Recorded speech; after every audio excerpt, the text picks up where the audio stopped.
salue la réouverture du palais Léon-Mba. Tel un phénix, il renaît de ses cendres.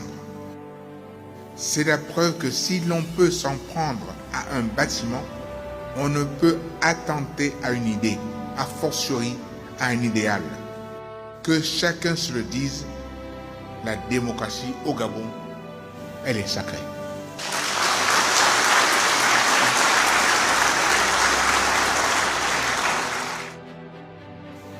Face à cette terrible pandémie de la Covid-19, j'ai agi en mon âme et conscience, dans le souci permanent de protéger mes compatriotes, de sauver des vies, de sauver toutes les vies.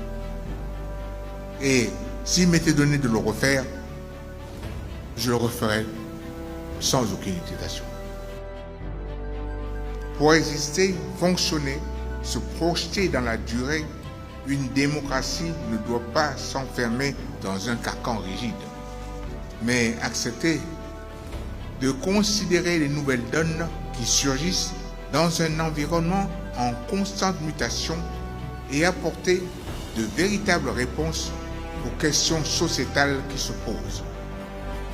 Notre boussole doit être celle-là: garantir la paix et la sécurité, promouvoir la liberté, l'égalité et le bien-être de tous nos compatriotes.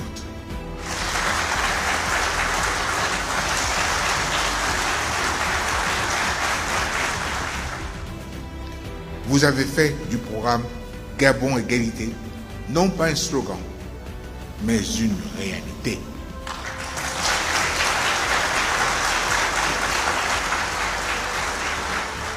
Vous pouvez permettre à nos mères, nos épouses, nos filles d'avoir des opportunités égales à celles des hommes.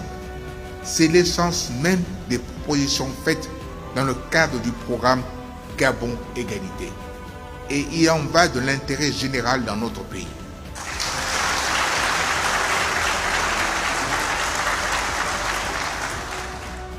Dans ce temps de la loi, seul l'intérêt supérieur de la nation doit primer.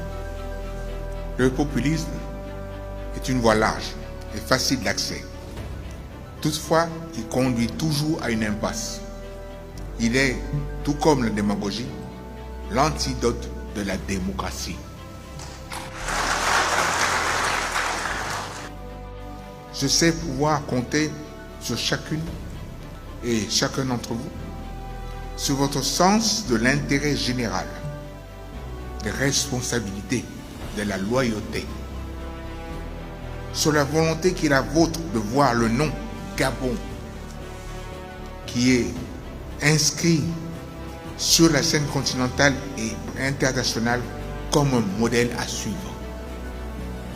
Ne laissons pas de petits intérêts particuliers, ni des agendas cachés désagréger notre unité, notre solidarité et notre vivre ensemble. Que Dieu vous bénisse et qu'il bénisse le Gabon. Je vous remercie.